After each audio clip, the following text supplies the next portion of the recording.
Atos 9, de 36 ao 42. Diz assim: Em Jope havia uma discípula chamada Tabita, este nome que traduzido é Dorcas. Ela era notável pelas boas obras e esmolas que fazia. Aconteceu que naqueles dias ela adoeceu e veio a morrer. Depois de a lavarem, puseram o corpo num quarto no andar superior. Como Lida ficava perto de Jope, os discípulos, ouvindo que Pedro estava ali, enviaram 2 homens com o seguinte pedido: Não se demore em vir até nós. Pedro se aprontou e foi com eles. Quando chegou lá, eles levaram ao quarto, no andar superior. Todas as viúvas o cercavam, chorando e mostrando-lhes túnicas e vestidos que Dorcas tinha feito enquanto estava com elas. Mas Pedro mandou que todos saíssem, ajoelhou-se, orou, depois voltando-se para o corpo disse: Tabita, levante-se. E ela abriu os olhos, e vendo Pedro, sentou-se. Ele, dando-lhe a mão, ajudou a ficar em pé, e chamando os santos, especialmente as viúvas, apresentou-a viva. Isso se tornou conhecido em toda a cidade de Jope, e muitos creram no Senhor. E Pedro ficou em Jope muitos dias na casa do curtidor chamado Simão. Amém? Já oramos, pode se sentar.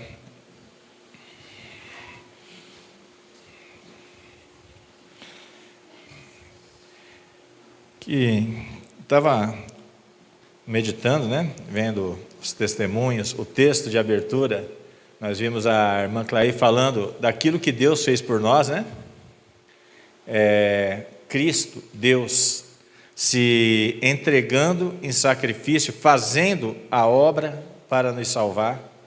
Depois disso nós vimos aqui nos testemunhos dos irmãos, o quanto Deus fez por cada um, Você já parou para reparar o quanto que Deus está disposto a trabalhar pelos seus? Isaías 64, que diz que desde a antiguidade não se viu com os olhos, não se percebeu com os ouvidos de um Deus que trabalha por aqueles que nele esperam. É esse o Deus da igreja, é esse o Deus que tem cuidado das nossas vidas. Mas nessa noite nós iremos falar um pouco no sentido contrário, que é em relação ao nosso serviço para com Deus. Porque que Deus ele está disposto a trabalhar por nós sabemos, Essa é uma verdade. Nós sabemos que Deus não faz corpo mole, nós sabemos que Deus ele está sempre disposto ali e de bom grado para trabalhar pelos seus filhos. E Ele tem feito isso nesse lugar. E nessa noite nós iremos meditar um pouco, nesse texto que nós lemos. Culto do departamento feminino, Oportunidade, quero agradecer às irmãs por isso. Eu não sei se você já reparou, porque quando nós somos contratados por uma empresa, por alguém, para qualquer serviço, o que a pessoa que nos contrata, tudo que ela espera de nós é máxima dedicação. O seu patrão, o que ele espera de você, ainda que você não seja 100% eficiente, mas que você seja pelo menos 100% dedicado naquilo que você vai fazer. Porque se tem uma coisa que deixa a gente invocado, é a pessoa fazendo corpo mole perto da gente, Agora, a gente vê que essas coisas são assim, e ainda assim, a gente sabendo que é assim, a gente entrega o nosso melhor em tudo aquilo que a gente vai fazer. No nosso serviço a gente se esforça, porque a gente está preocupado no reconhecimento do patrão, no aumento do salário, na conquista de novos cargos, de melhora de posição, e a gente se esforça por isso. Agora, em relação à obra de Deus, por que com Deus seria diferente? Você já parou para pensar? Porque sempre que a gente lida com essas situações, se a gente tem que sacrificar alguma coisa, adivinha qual que a gente vai sacrificar?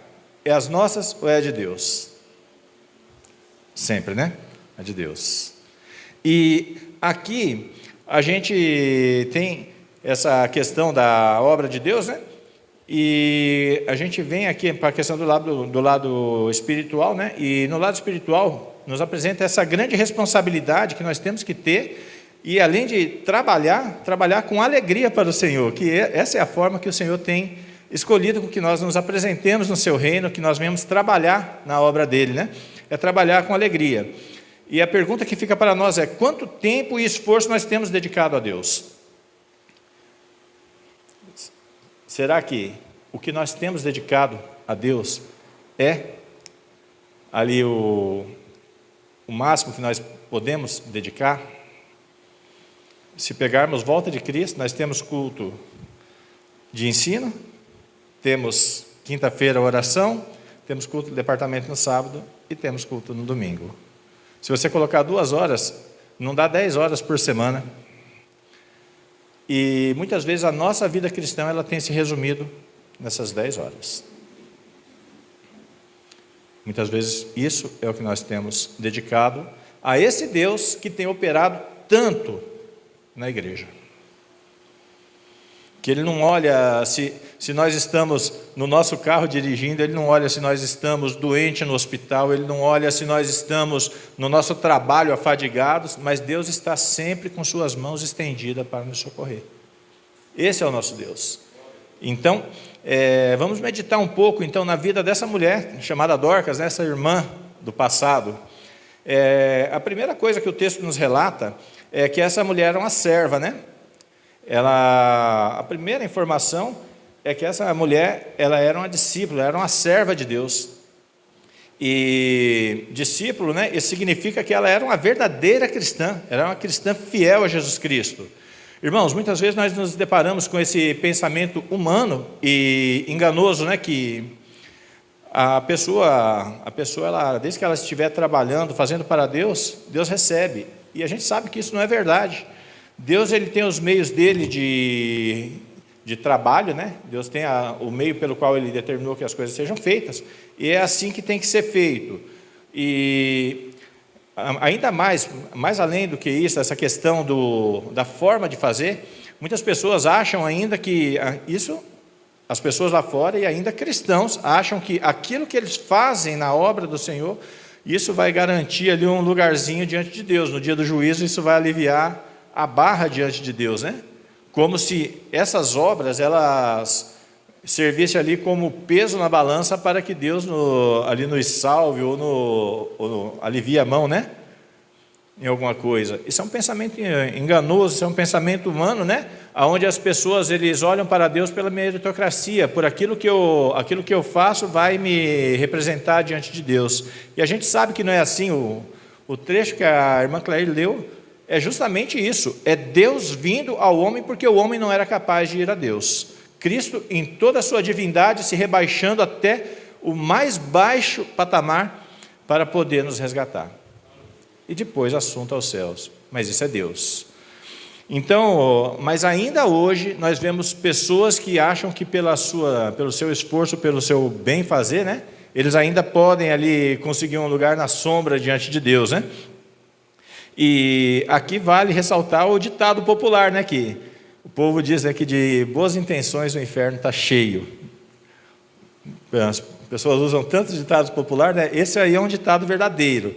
Então assim, eu posso, desde que eu estiver fazendo bem, Deus está aceitando, porque eu tenho bom coração, boa intenção. Vale o ditado. Então, a obra de Deus ela tem que ser feita da forma que Deus estipula. Primeiro, sendo servo de Deus. A obra que Deus recebe é a obra que é feita por aquele que crê no Filho dele. É a única forma. Amém? Então,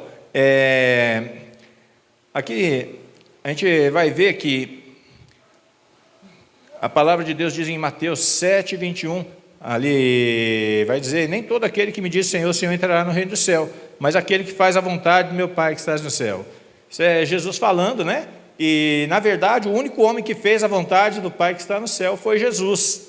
E é através de Jesus, é através da fé, é através do novo nascimento, é através da regeneração que Deus proporciona em nossas vidas, que as nossas obras passam a ser aceitas por Deus. Isso porque aquele que fez a vontade do Pai, ele nos representa diante de Deus. Amém?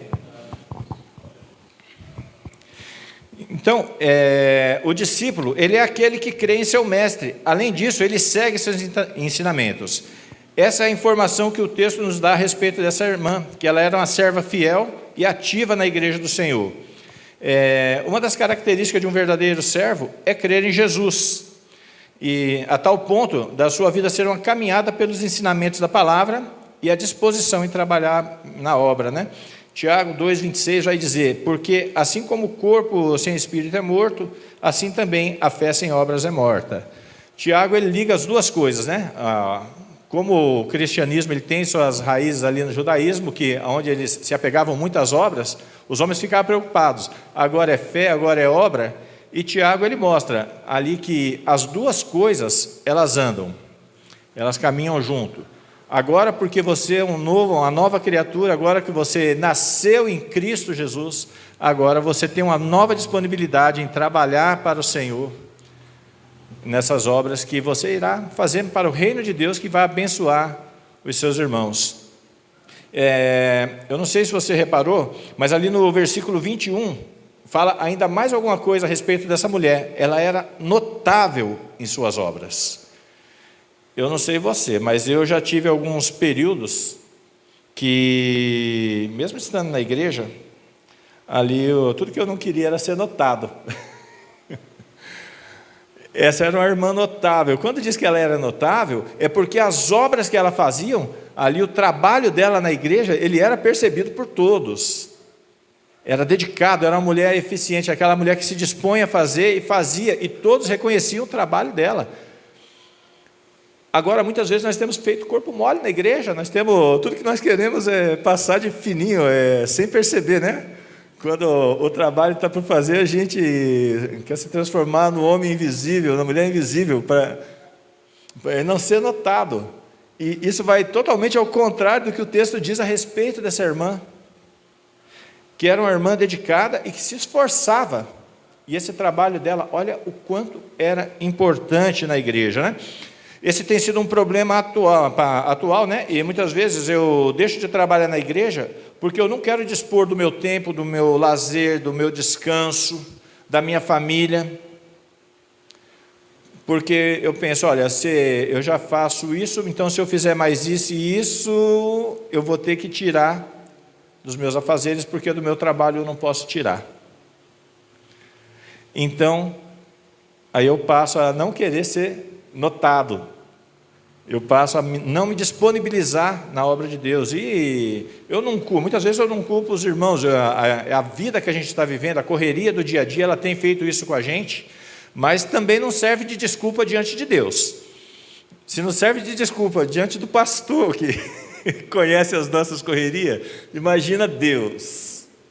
Você imagina diante de Deus, qual a desculpa que a gente poderia usar diante de Deus, que Ele falasse, essa daí eu aceito.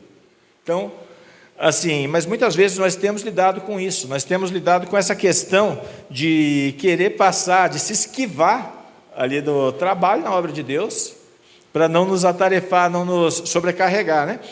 E aqui no versículo 21 diz, ela era notável pelas esmolas e pelas obras que ela fazia. E a pergunta que fica, versículo 36, né? Ele vai dizer que ela era reconhecida por isso. Agora, a pergunta que fica para nós, como tem sido a minha dedicação em relação à obra do Senhor? Quando você olha para a vida dessa irmã, serva de Deus, e olha para a sua vida, quando eu olho para a minha vida, como tem sido a minha dedicação em relação à obra do Senhor?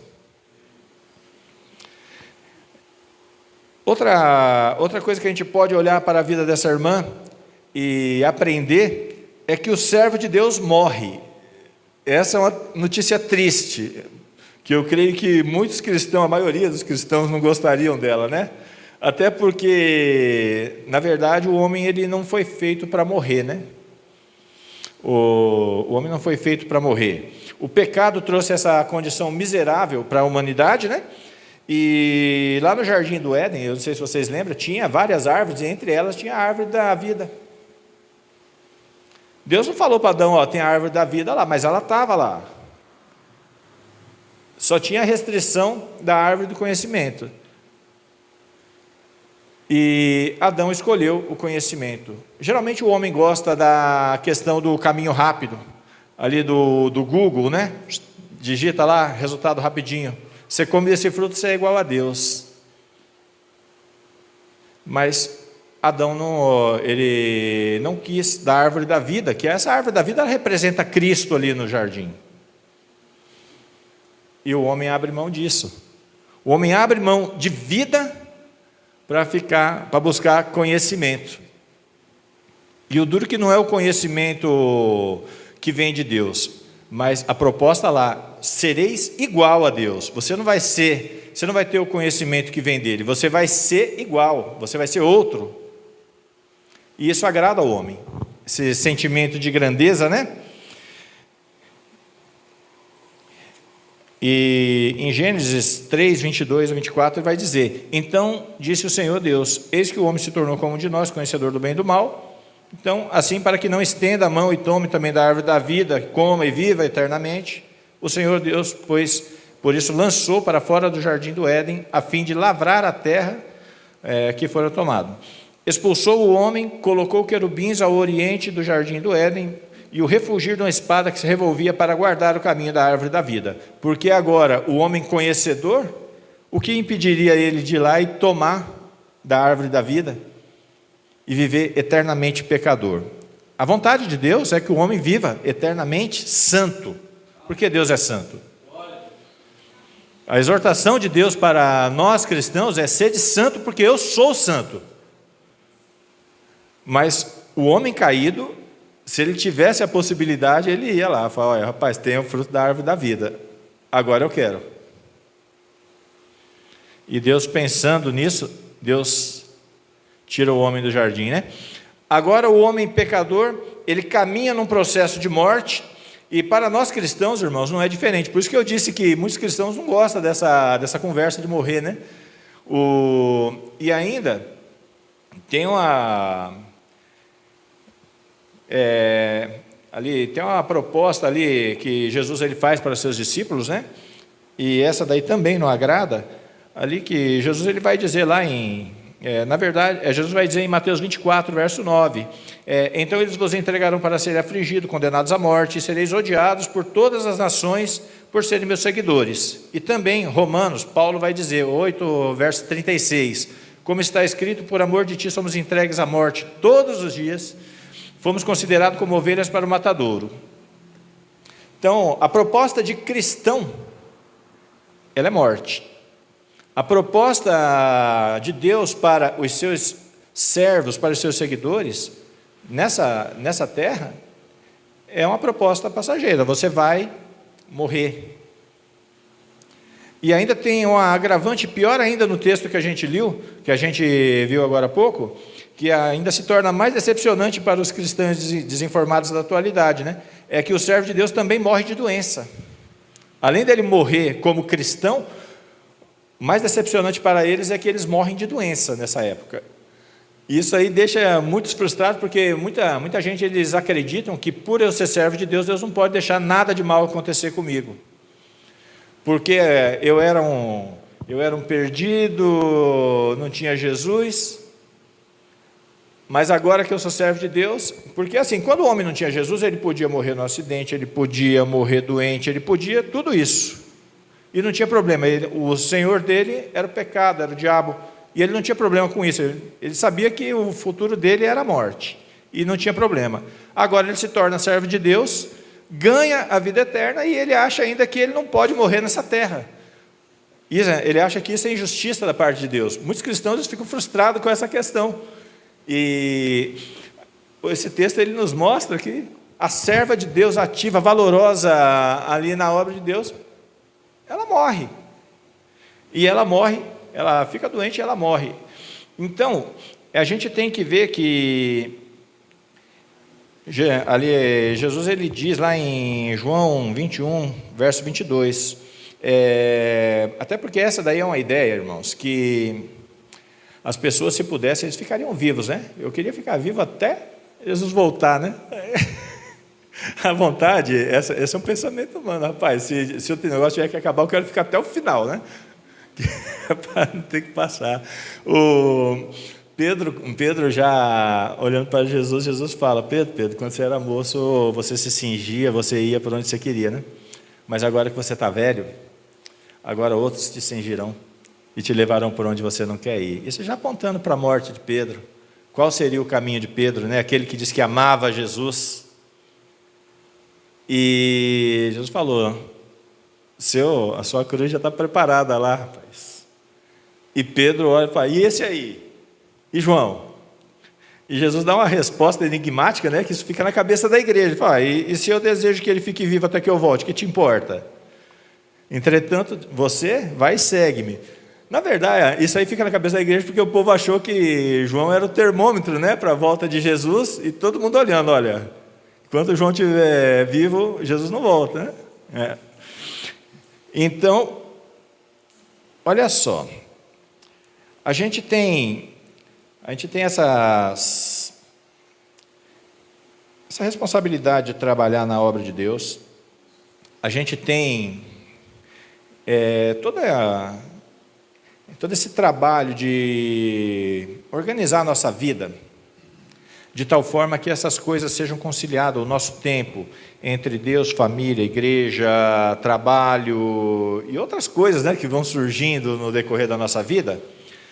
E ainda assim, fazer isso tudo de bom grado, com alegria, descansando no Senhor, sabendo que é Ele que tem cuidado de nós.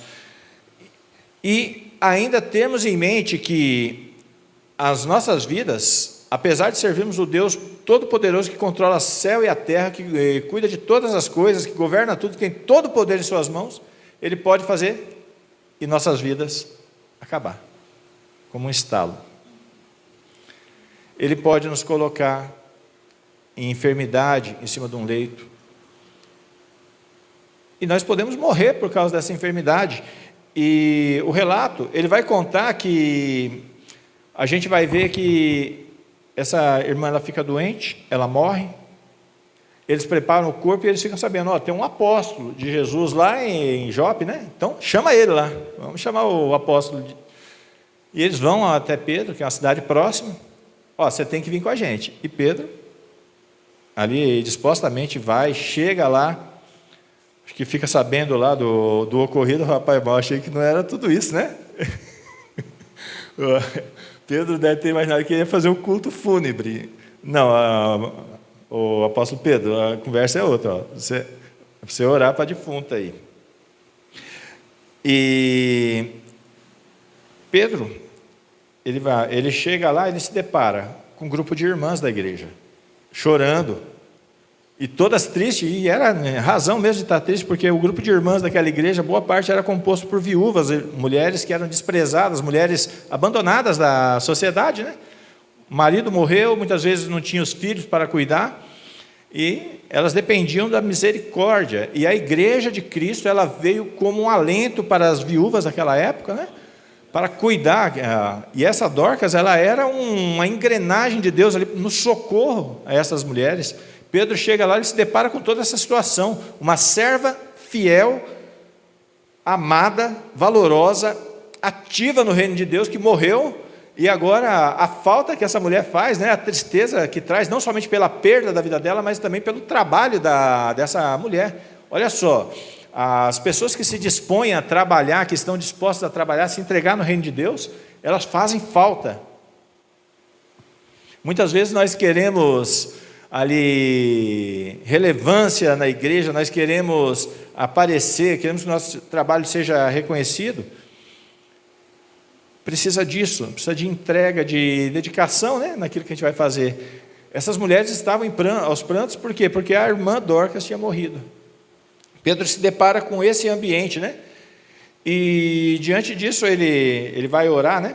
Ele vai orar, vai ressuscitar essa irmã. Agora, o que eu quero chamar a atenção para nós como igreja do Senhor, é que muitas vezes nós não nos dispomos a trabalhar na igreja, porque nós achamos que não temos nenhum dom que Ele venha edificar. Dorcas, ela tinha muitos dons, né? Alguns trabalhos, eles não têm tanta visibilidade na igreja de Deus, mas creio que todos os trabalhos, eles são importantes. Na minha caminhada cristã, eu toco na igreja desde os 17 anos. E faço raiva aqui com o pastor, acho que uns 10, né, pastor?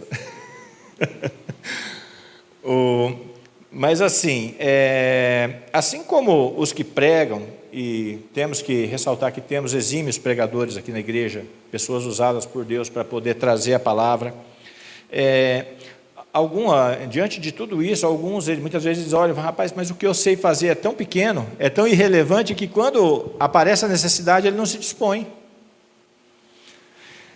E quando nós podemos usar como exemplo isso aí, o nosso pastor.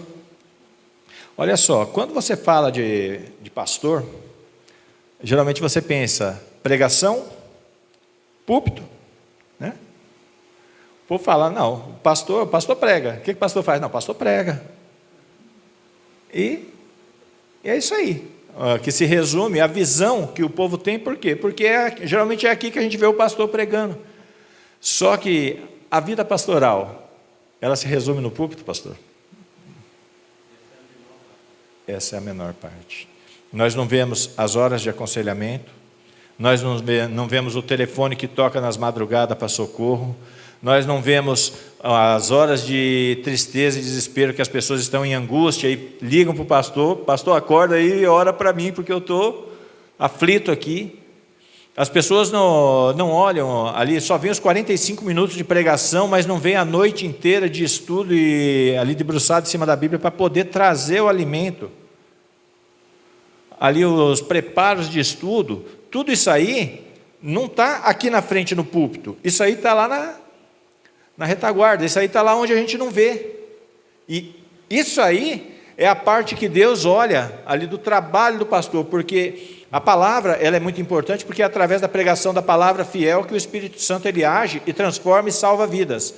Mas é através do trabalho dedicado dos servos de Deus que Deus ele tem ali levado alento, ele tem restaurado vidas que são de Deus, mas que estão passando por períodos difíceis da sua caminhada e que muitas vezes precisa desse ombro, ali do suporte, ali que Paulo fala, suportai os vossos irmãos, dá suporte, coloque o seu ombro debaixo do braço dele para que ele não venha cair e caminhe junto com ele. Muitas vezes essa parte nós não vemos do reino de Deus. E é para isso que o Senhor tem nos chamado. Se o texto aqui ele não fala de outros dons, né, que Dorcas tinha. O texto não fala, mas se você for procurar, ela tinha muitos dons. Ela era serva fiel, reconhecida pela igreja, mas o que o texto ele coloca aqui como importante é a questão ali do serviço que ela prestava, das túnicas que ela fazia, dos vestidos que ela fornecia para aquelas viúvas que já não tinha quem a socorrer. Ela não tocava na igreja há 17 anos. Talvez ela não pregava no púlpito, mas ela usava aquilo que era um dom que ela tinha, talvez até para sobreviver. Ela fazia túnicas, ela socorria com aquilo que ela sabia fazer os servos de Deus que tinham necessidade do trabalho dela. O autor, quando ele coloca isso.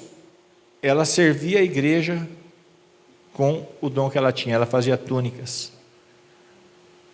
Mas a serva valorosa do Senhor, ela orava.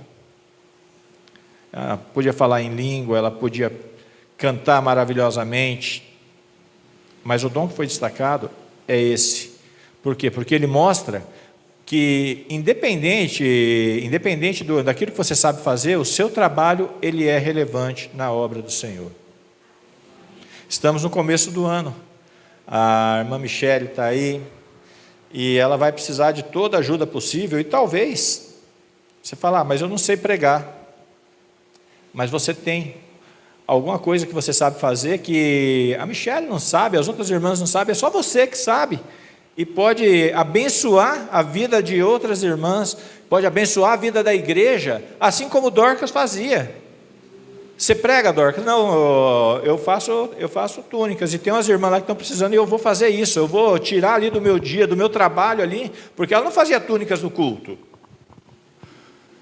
Não era na hora do culto que ela estava lá costurando as túnicas para socorrer as viúvas, é no dia a dia. É na hora que ninguém está vendo, é na hora que que não tem holofote sobre a nossa vida, que nós somos chamados a ser cristãos. Como eu disse, são menos de 10 horas na semana que nós passamos ali para dedicar a Deus, aqui é onde os holofotes estão. Mas nós temos o restante da semana inteirinho, o restante do mês, o restante do ano todinho para nós sermos crentes. Será que nós temos sido eficientes nesse tempo que o Senhor tem nos concedido? Que é a maior parte, né? Assim como eu usei o exemplo do pastor, que a gente vê aqui os 45 minutos, a 1h30 aqui do culto, mas nós não vemos o restante do dia.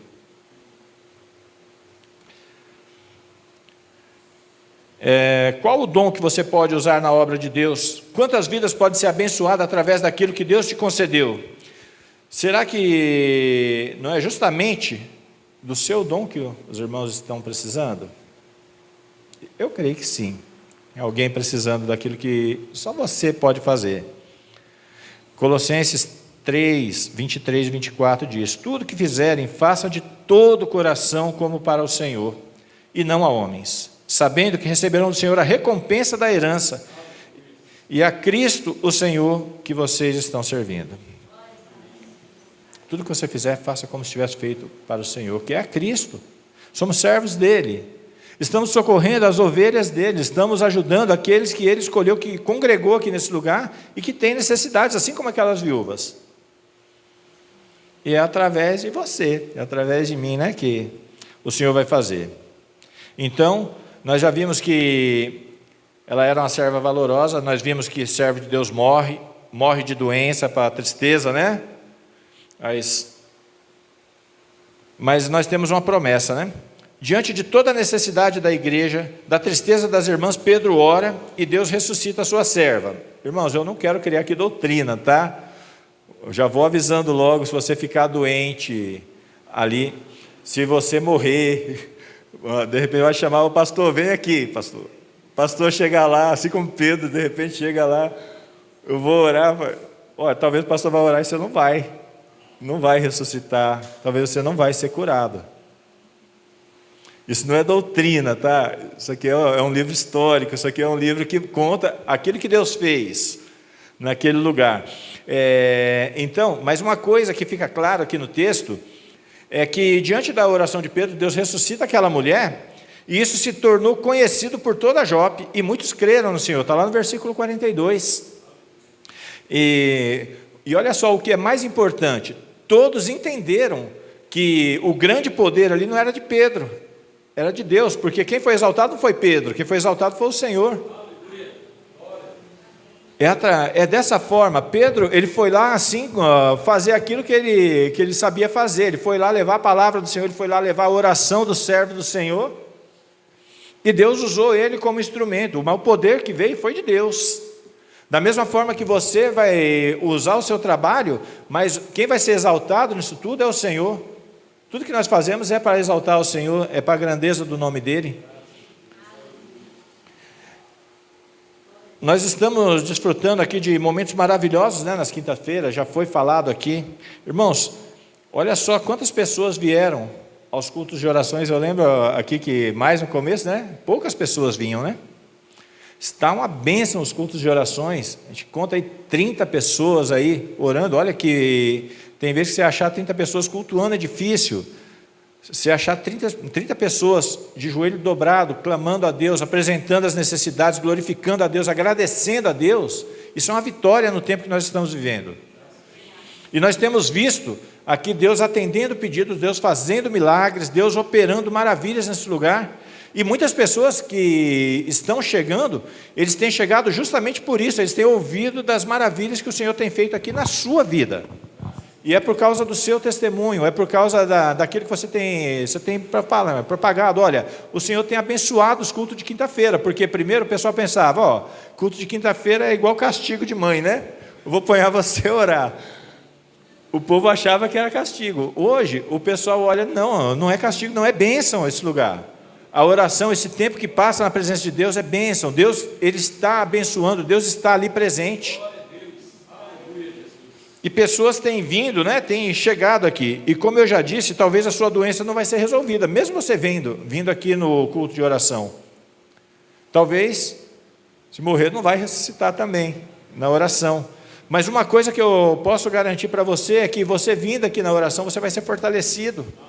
Você vindo na oração, você vai se alegrar com aqueles que se alegram. Você vai chorar também com aqueles que choram. E choramos bastante aqui também. Mas uma coisa que nós podemos dizer é que Deus está operando nesse lugar. E outra coisa que nós podemos falar aqui, e essa eu posso falar, isso aqui não é criar doutrina, isso aqui é doutrina bíblica.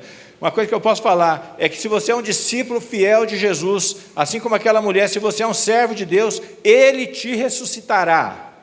Essa é uma promessa fiel de Deus para todos os seus servos. João 11, 25 e 26 diz: disse Jesus, eu sou a ressurreição e a vida, quem crê em mim, ainda que esteja morto, viverá, e todo aquele que crê em mim, nunca morrerá. Esse é o versículo do meu WhatsApp.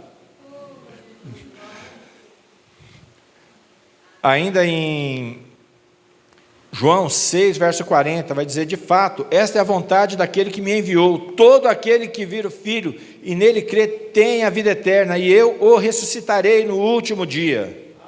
E ainda em 1 Tessalonicenses 4, verso 14 diz: porque se cremos que Jesus morreu e ressuscitou, assim também os que em Jesus dormem, Deus os tornará a trazer com eles. Talvez, irmãos, você vindo aqui na oração, você não seja curado, talvez você vai morrer com a doença. Mas uma coisa que eu posso te garantir, você vai ser fortalecido. Você vai ser fortalecido, vai ter a tranquilidade de saber, eu estou morrendo em Cristo. Eu estou morrendo sim, morrendo doente no corpo, mas curado na alma. Porque esse corpo que logo será depositado na terra, Cristo o ressuscitará em glória. E a palavra de Deus diz que assim como Ele é, nós veremos. Essa é a esperança. Isso é o que nós podemos dizer para você, servo de Deus, que tem se esforçado. Se você tem buscado a presença de Deus, você serve, se fortifique, congregue, se dispõe na obra de Deus. Porque essa promessa, essa é real. Essa daqui é a promessa que alegra o coração e deveria alegrar o coração e a vida de cada um dos irmãos. Saber que independente de vivo, encontrar com Cristo vivo ou estiver morto, a gente vai ver que no soar da trombeta, os que estiverem mortos ressuscitarão primeiro e nós juntamente com eles seremos transformados e nos encontraremos com Cristo nos ares. Não é o que nós estamos aprendendo? Essa é a esperança do cristão. Então, essa é a promessa de Deus para você. Diante dessa maravilhosa promessa, cabe a nós como igreja do Senhor viver como servo e discípulo de Jesus, trabalhar na obra de Deus com aquilo que o Senhor tem nos concedido. Eu não sei o que o Senhor te concedeu, mas use na obra do Senhor. E terceiro, crer que as promessas de Deus para a nossa vida e para a igreja são reais. E no grande dia do Senhor, nós nos encontraremos com Ele e com a vida que Ele tem nos prometido, que é a vida eterna. Amém? Se coloque de pé e vamos orar.